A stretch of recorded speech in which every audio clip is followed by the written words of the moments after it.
Oke, ini saya tetap menyampaikan aspirasi ya, buat Pak Prabowo. Kalaupun misalnya didengar sama Pak Purbaya itu bagus ya. Mudah-mudahan informasi, masukan, aspirasi dari saya ini ada manfaatnya. Jadi begini, kemarin itu kan Pak Purbaya meletakkan uang 200 T ke Bank Himbara, Himpunan Bank Negara. Jadi harapannya supaya tersalurlah itu dalam bentuk kredit kepada calon-calon nasabah, masyarakat yang membutuhkan, mungkin untuk recovery, untuk pemulihan dia punya usaha, atau mungkin kalau bisa ada yang mau ekspansi, kan begitu. Jadi harapannya 200 T ini segera terserap supaya terjadilah pemulihan, terjadi perbaikan daya beli. Harapannya bisa terserap dengan cepat. Saya cuma mau menyampaikan aspirasi, mungkin ini bisa masukan ya. Jadi begini Pak Purbaya, jadikan momen ini sebagai momen untuk perbaikan struktur gaji. Yang perlu diperbesar gaji itu. Gaji-gaji buat orang-orang yang di lapangan. Kasih mereka gaji besar-besar. Tujuannya supaya mereka tidak memilih-milih calon-calon nasabah yang mau ngasih tip. Karena itu udah umum.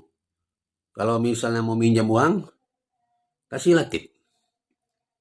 Nah, jadi dia lebih cepat kerjanya. Lebih cepat kerjanya, lebih sungguh-sungguh dia kerja. Berjuang dia untuk nasabah itu. Nah, itu umum itu. Rahasia umum di masyarakat begitu.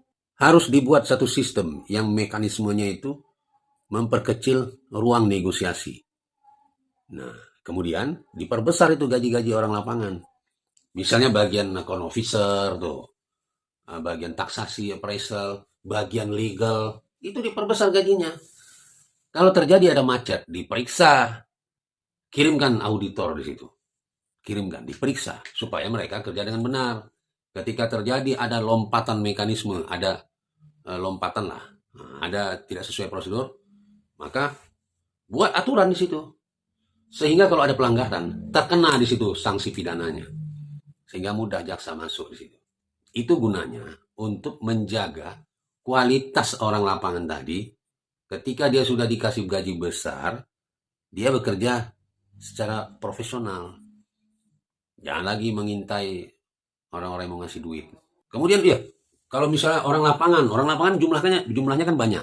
Kalau dinaikkan gaji, berarti bengkak biaya. Nah, jangan lupa, itu diperbesar. Direksi sama komisaris itu dirobah. Gajinya dirobah. Masa gajinya sampai puluhan miliar? Nggak masuk akal itu. Nggak masuk akal. Nah, jadi dirancanglah satu sistem mekanisme yang memperkecil ruang negosiasi. Dan buatlah mereka gajinya besar-besar supaya mereka militan di lapangan. Dan biaya-biaya di perbankan itu dibuat setransparan mungkin. Jadi misalnya gini, ada biaya itu dibebankan kepada nasabah dengan cara kan gini, buka rekening dulu di rekening tabungan. Nanti pinjaman itu masuk ke rekening tabungan. Untuk membayar biaya-biaya itu nasabah suruh lagi tanda tangan slip penarikan. Nah, ada yang kayak gitu. Yang kayak gitu tuh ditertibkan itu prosedurnya. Harusnya kan begini ya. Biaya-biaya apa misalnya biaya notaris, itu kan langsung transfer otomatis saja di rekening nasabah itu, transfer. Dia tanda tangan perjanjian, bank itu secara otomatis mendapat kuasa ya untuk mendebit rekening itu. Transfer dari nasabah ke notaris, dari nasabah ke asuransi, kan gitu, harusnya begitu. Itu untuk memperkecil, mempersempit ruang negosiasi. Kemudian bisa juga di notaris dia lobby. Orang bank ini lobby supaya mengeluarkan fee besar sehingga tarif notaris itu jadi besar supaya dapat fee dari situ bisa diambil. Nah, untuk menekan persoalan yang begitu, dibuat lagi standar biaya notaris, tarif notaris tuh, standar tarif notaris yang bisa diikuti oleh perbankan, ini tarifnya sekian. Karena notaris itu kan cuma buat perjanjian, kertas itu kan, dia kan wali negara aja. Seringkali itu tarif notaris itu gede. Gede gara-gara apa? Gara-gara menyisihkan fee untuk orang bank. Umum dah itu, kita harus terbuka. Pak Prabowo kan udah bilang, kita harus berani mengakui itu. Akui aja. Termasuk asuransi itu ya begitu. Ada fee di situ. Itu gunanya apa? Untuk memperkecil biaya dana. Biaya dana bagi nasabah itu yang meminjam. Sehingga jadi menarik meminjam uang di bank. Karena sekarang ini, yang beredar di lapangan itu adalah bank keliling. Bank keliling itu bunganya bisa 10%. Tapi laku. Kenapa? Pinjam 10 juta, cairnya 10 juta. Pinjam 1 juta, cairnya 1 juta. Coba minjem di bank. Kan beda. Pinjam misalnya 10 juta. Nanti cairnya memang 9 juta lebih dikit. Tapi kita disuruh membayar 10 juta pokoknya, plus bunganya. Jadi itu untuk memperkecil biaya yang dibebankan ke nasabah. Sehingga meringankan dia dalam memutar uang itu. Itu akhirnya nanti memperkecil tingkat resiko macet. Pak Purbaya ini kan maksudnya supaya kalau bisa segera ini. Supaya segera terserap ini uang yang nongkrong di bank-bank himbara ini. Bagaimana caranya? Kan begitu. Memang bank itu membayar bunga. Kalau dia lambat-lambat menyalurkan, mereka bayar bunga. Ada tambahan satu lagi. Biaya administrasi untuk tabungan itu, saya mohon dihapus itu. Karena apa? Nih, saya kasih contoh. Ini kan sebenarnya Pak Purbaya ini tidak harus menggelontorkan uang 200 T. Ya, cuman ini kan sudah terlanjur digelontorkan uang 200 T. Tapi sebenarnya itu masih bisa diusahakan tanpa harus 200 T. Caranya begini. Di bank itu kan ada uang administrasi, tabungan. Nih, saya ambil contoh ya. Saya ambil contoh di Bank Mandiri. Bank Mandiri itu ada 35 juta penabung. Kalau masing-masing 10.000, itu 350 miliar pendapatan dari ADM tabungan. 350 miliar itu, kalau karyawannya 38.000, itu dia bisa gaji itu 9 juta satu orang. Kalau 12.500 ADM-nya, dia bisa gaji itu 10 juta sampai 11 juta satu orang. Duduk-duduk aja dia. Hanya ngurus penabung. Nggak banyak-banyak. Karyawannya nggak banyak-banyak. Duduk-duduk aja dia. Direksi itu duduk-duduk aja. Sama komisaris duduk-duduk. Main catur dia, minum kopi. Coba. Atas dasar itu, negara mengeluarkan untuk direksi ratusan miliar. Mengeluarkan uang untuk direksi. Coba. Di mana perbankan itu punya nasabah penabung 35 juta orang, yang mana mereka bayar tuh administrasinya 10.000 tiap bulan. Duduk-duduk aja dia udah dapat dia 350 miliar. Ini membuat pengeluaran kita terhadap direksi ini pengeluaran yang sia-sia. Karena nggak butuh pengetahuan tinggi di situ. Mengelola bank yang udah dapat duit 350 miliar dari pendapatan tabungan. Kan nggak perlu. Nggak perlu master di sini. Nggak perlu. Nggak perlu S2 sampai luar negeri, Amerika, Australia, Inggris, tamatan sarjana ini, sarjana itu. Nggak perlu. Karena duduk-duduk aja dia udah dapat 350 miliar. Belum lagi kita bicara BRI. BRI ini ada 176 juta penabung. Kalau rata-rata satu tabungan itu 12.500 potongannya tiap bulan, berarti Bank BRI itu mendapatkan pendapatannya itu 2,2 T. Karyawan itu ada 77.000. Ya. Lebih kurang dari 77.000. Berarti satu orang dia dapat 28 juta. Terus mau gaji direksi. Total pengeluaran direksi ini 600 M. Ngapain ngasih 600 M? Coba. Kenapa? Duduk-duduk aja, kita minum kopi aja yuk. Main catur kita yuk. Nggak usah kerja-kerja lah, kita main catur aja. Udah buka aja sebentar situ. Nah, kita ganti-gantian aja nih, jaga teller sana, jaga teller sini udah. Nah, kita pura-pura sibuk aja, kita minum kopi di sini. 2,2 T. Satu bulan dapat. Bisa tergaji itu. Kita bisa gaji itu karyawan ini. Apa? Faktanya di lapangan, gaji-gaji orang itu masih ada tuh. Di bawah 10 juta kan. Masih banyak. Tapi ini bisa dia. 28 juta. Itu. Jadi, apa dasar kita mengeluarkan uang sampai ratusan M untuk direksi? Tambah lagi komisaris ratusan. Apa dasarnya? Tamatan SMP, tamat SD pun bisa dia jadi direksi itu. Suruh aja dia duduk-duduk. Kan ada Menteri BUMN. Ada Danantara. Kasih tahu aja tugasnya. Kamu tugasnya datang pagi, pulang sore, duduk-duduk aja minum kopi di rumah. Minum kopi di kantor. Selesai. Karena tiap bulan kita udah dapat nih uang ADM 2,2 T. Akhirnya apa? Fungsi perbankan itu tidak jalan. Dia hanya sebelah, hanya menerima simpanan. Untuk memberikan kredit tidak ada. Tidak berjalan. Tidak terlalu gencar dia. Karena apa? Susah ini.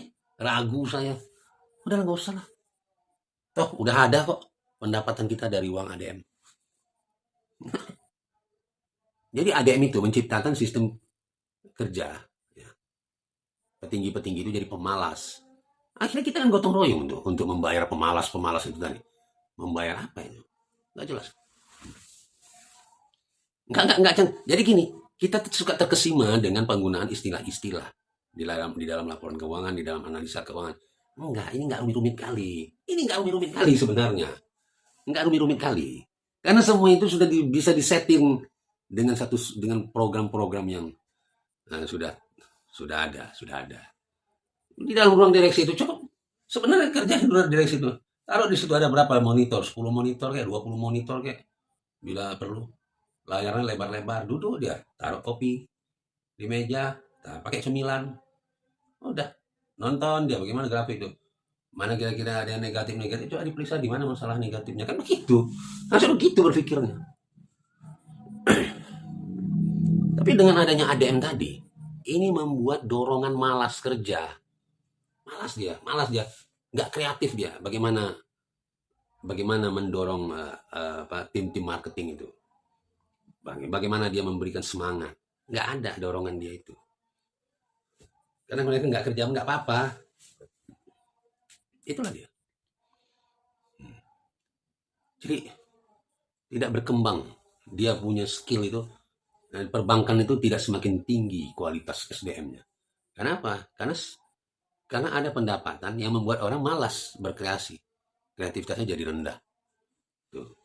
Hilangkan itu ADM. Perbaiki struktur gaji. Udah maksimal 100 atau 200 juta aja. All in. Buat pengumuman. Kemungkinan ini para direksi ini nggak mau nih. Para komisaris nggak mau. Udah keluarin aja. Mundur. Nggak perlu. Keluar. Kalau mereka nggak mau kerja, udah keluar aja. Nanti Pak Prabowo tuh perintahkan dan antara buat pengumuman. Dibutuhkan. Speknya apa? Sarjana apa? Pendidikan terakhir sarjana. Punya kemampuan leadership ini. Macam-macam lah. Nanti tes, psikotes. Wah, buat seleksi. Buat 5 tahap kayak, ada 10 tahap kayak seleksi. Nggak ada masalah. Gaji 200 juta. Habis itu tahu. Berjibun orang ngantri orang melamar kerja itu. Jangan dikira nggak ada direksi ini, terus nggak ada yang mau melamar. Jangan takut itu. Semua sudah, dia tinggal perintahkan. Coba kau buat ini. Kau buat ini. Kau buat program ini, tampilkan di layar. Saya mau di ruangan saya ada layar ini. Saya mau membaca grafik ini standby 24 jam, standby. Grafik pertumbuhan kredit ini. Di monitor ini kau taruh grafik pertumbuhan tabungan ini. Grafik yang kredit macetnya ini. Grafik apa lagi? Dibuat. Dia tinggal lihat. Cap, ya kan? Nah, jadi sebenarnya nggak canggih-canggih amat itu. Apa dasar kita mengeluarkan gaji sampai ratusan miliar untuk direksi dan komisaris? Sementara nggak mengucurkan kredit pun, ya, tidak mengucurkan kredit pun, dia bisa dapat dari uang pendapatan tabungan. Hah? Apa itu coba? Nah, nanti jumpa gaya, direksi komisaris gaya apa? Nggak ada kelihatan ahli apa itu? Nggak ada. Itu yang saya maksud. Jadi kita maunya memberikan, udah saatnya kita mengeluarkan uang itu jelas ada manfaat apa. Nah, ada manfaat apa yang didapat. Sehingga kita pantas mengeluarkan uang sekian. Kan begitu harusnya. Jangan kok makin lama makin gila ini harga direksi-direksi ini. Belum lagi direksi-direksi yang lain. Ada lagi. Kadang-kadang gini, dibuat seolah-olah untung. Padahal belum tentu untung. Karena bank itu menjelang akhir tahun seringkali mengarahkan reschedule. Sering tuh mengajak nasabah-nasabah yang agak-agak macet itu ya. Seringkali dia membuat penyaluran dia setting ulang jadi reschedule. Yang tadinya collectibility-nya 5, 4, 3, 2, di reschedule jadi collectibility 1. Begitu dia di reschedule, masuk dia menjadi calon pendapatan gitu. Jadi profit dia. Itu tuh sistem pelaporan keuangan itu juga tuh agak unik juga tuh saya melihat agak unik itu. Ya, jadi seperti yang Pak Prabowo bilang, ini harusnya untung benar, bukan untung akal-akalan, untung catatan buku. Iya itu saya ngerti itu maksudnya itu tuh. Perbankan tuh suka tuh kayak gitu. Menjelang akhir tahun nanti dia reschedule. Di reschedule kan, jadi seolah-olah baru mengucurkan kredit, baru mulai dia kreditnya. Padahal dia udah 3 tahun ini, mungkin macet udah 2 tahun, setahun terakhir macet kan bisa. Kalau macet itu setahun terakhir, udah ngaco itu laporan keuangannya. Maka dibuat di reschedule deh. Nah, jadi kesannya kredit baru. Itu Pak Prabowo tuh dia tahu itu paten lah. Makanya saya bilang Pak, udah gaji besar ratusan miliar, hasil yang bisa didapat cuman kayak kayak gitu permainannya. Untuk apa gaji besar-besar? Gaji udah 200 juta tuh udah banyak. Udah besar itu, udah besar tiap hari tuh. Nih, perumahan-perumahan perumahan-perumahan yang rumah sederhana nih kan ada yang cicilan-cicilan nih. Itu harganya 150 juta cuma. Jadi berarti cuma kalau 200 juta tiap bulan dia bisa beli rumah satu.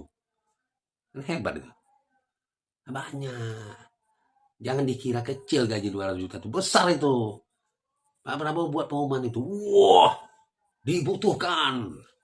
Dibutuhkan. Nah, untuk ditempatkan sebagai direktur ini. Direktur juga nggak usah banyak-banyak. Satu orangnya paling banyak 3 orang lah. Apa yang sampai belasan begitu.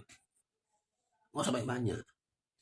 Dibutuhkan untuk ditempatkan sebagai direktur Bank Mandiri. Wih, gaji 200 juta. Wah, itu ribuan yang melamar tuh. Lihat. Speknya nggak usah tinggi-tinggi. Tamat sarjana. Udah. Kemudian apa? Harus lulus uji. Kami akan mengujinya. Udah, uji aja. Uji psikotes, matematik, apa semua. Ada kasus-kasus disodorkan nih kalau ada kasus begini bagaimana cara kau menyelesaikan. Ada kasus begini bagaimana cara kau begitu ujiannya. Apa-apa. Ribuan yang melamar tuh lihatlah. Nah, jadi kalau dihilangkan itu ADM. Nah, tambah puyeng itu kan bank itu. Akhirnya apa? Nggak ada lagi sumber pendapatan. Sumber pendapatannya bagaimana? Caranya bagaimana supaya ada sumber pendapatan? Dijual uang itu, dijual dia. Dijual. Baru terjadi persaingan. Persaingannya baru benar. Dia beradu skill di situ, beradu profesional gitu. Itu baru paten.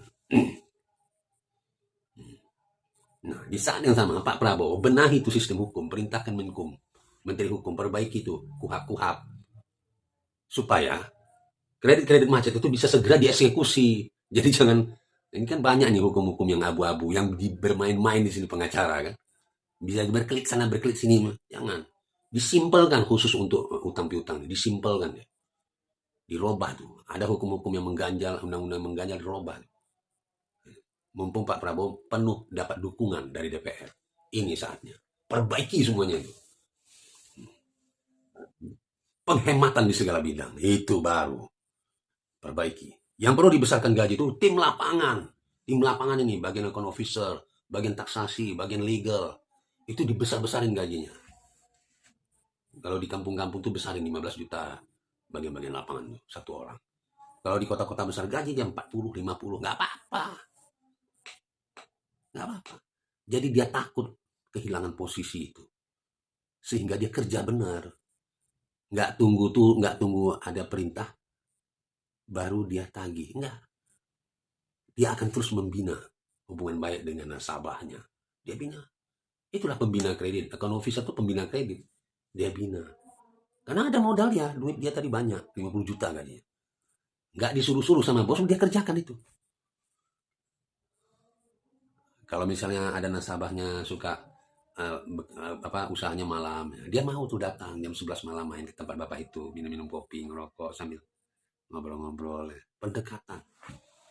Account officer ini dia harus melakukan pendekatan itu bukan hanya dia harus diikat perasaan si nasabah terus diikat dengan cara itu, approach. Itu nggak mungkin dilakukan account officer kalau gajinya kecil. Ke sana aja ongkos berapa, bensin udah berapa, mikir dia. Tapi kalau dikasih 50 juta, nggak ada masalah. Dia kejar itu, karena dia juga takut kehilangan posisi kan. Nah, dikasih aturan, kalau kredit macet kau sekian, maka kau di stop dulu. Nggak bisa lagi kau ngucurin kredit, nggak bisa. Dan gaji kau dipotong. Nah, gitu, hilang kau punya kompensasi, hilang kau tunjangan ini bonus, nggak ada ini. Sehingga netnya jadi kembali dia 10 juta. Begitu. Tegas gitu, ada ukurannya, sistemik dia ukurannya. diatur gitu. Oke, kalau ada info apa, masukkan lagi nanti saya info.